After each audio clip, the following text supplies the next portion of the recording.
Inoxtag serait décédé lors de l'ascension de l'Everest. Le youtubeur Inoxtag serait mort. Je mets fin à cette blague, c'est fini. Arrêtez de me demander des nouvelles d'Inox. Tu sais ce qui m'énerve ? Les gens qui mentent.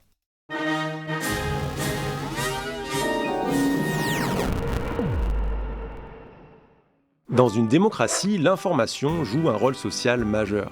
C'est elle qui nous permet par exemple de décider pour qui on va voter, puis de vérifier que la personne qu'on a élue fait bien ce qu'elle avait promis. Le problème, c'est que parfois, des informations qui nous parviennent peuvent être fausses, ce qui peut alors totalement manipuler notre jugement. Prenons un exemple. Quand le youtubeur Inoxtag est parti faire l'Everest, il y a plein de gens qui ont fait croire qu'il était mort. Leur but, c'était clairement de faire un buzz sur les réseaux en profitant de l'amour du public pour Inoxtag. Une stratégie de connard, mais qui a plutôt bien marché.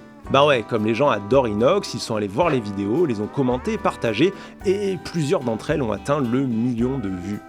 Bon, c'est malsain, malhonnête, mais au moins ça n'a pas blessé grand monde. Maintenant, imaginez que d'autres personnes utilisent exactement la même tactique, mais cette fois pour manipuler le monde de la finance. C'est ce qui s'est passé en 1814 lorsqu'un lord a fait croire à la mort de Napoléon, ce qui a fait exploser le prix des obligations anglaises. Une stratégie qui a été réutilisée en 2017, cette fois c'est le fondateur d'une crypto-monnaie qui a été déclaré mort, ce qui a engendré un effondrement de son entreprise en bourse. C'est plutôt clair, si l'information est essentielle dans une démocratie, le mensonge peut devenir une arme que l'on retourne contre elle. C'est ce que l'on appelle les fake news et c'est un gros problème. Alors, une fake news, c'est quoi ?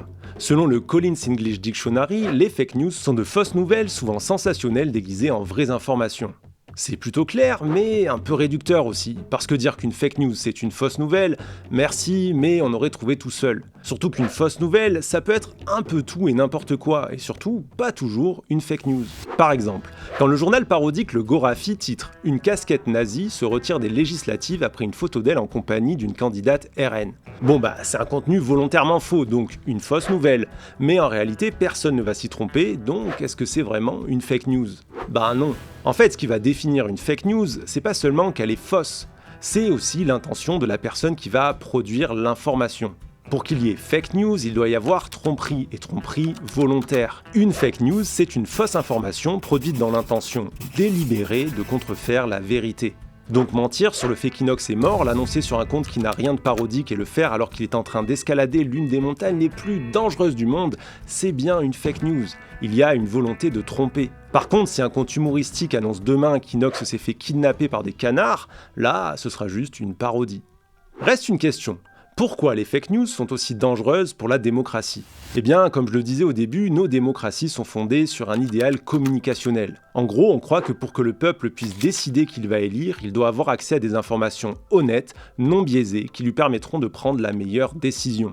Maintenant, si certains se mettent à mentir délibérément et à diffuser de fausses informations, ça devient très compliqué de faire un choix. Comment choisir quand on ne distingue plus le vrai du faux ?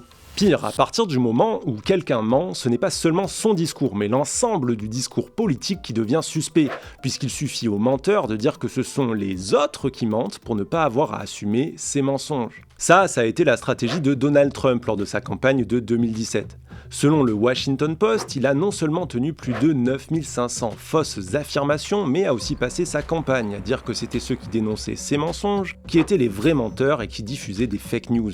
Résultat, à la fin on n'y comprenait plus rien. Il est devenu président et quand il a perdu les élections suivantes, ses partisans ont attaqué le Parlement américain. Une attaque aujourd'hui considérée comme une tentative de coup d'État et qui partait d'une fake news puisque Trump avait déclaré sans la moindre preuve que l'élection lui avait été volée. Donc voilà, les fake news aujourd'hui, c'est essentiel d'être capable de les reconnaître et d'avoir des arguments pour les contrer. C'est pour ça qu'on a décidé de créer Checkpoint, une série de 10 vidéos qui débunk avec précision les fake news politiques les plus diffusées en France. On compte sur vous pour nous donner de la force, pour partager, liker et commenter chaque vidéo, parce que ça va être des formats un peu longs qui risquent de déplaire aux algorithmes. Ben ouais, la précision, ça prend du temps. On se retrouve la semaine prochaine pour le premier épisode et en attendant, abonnez-vous.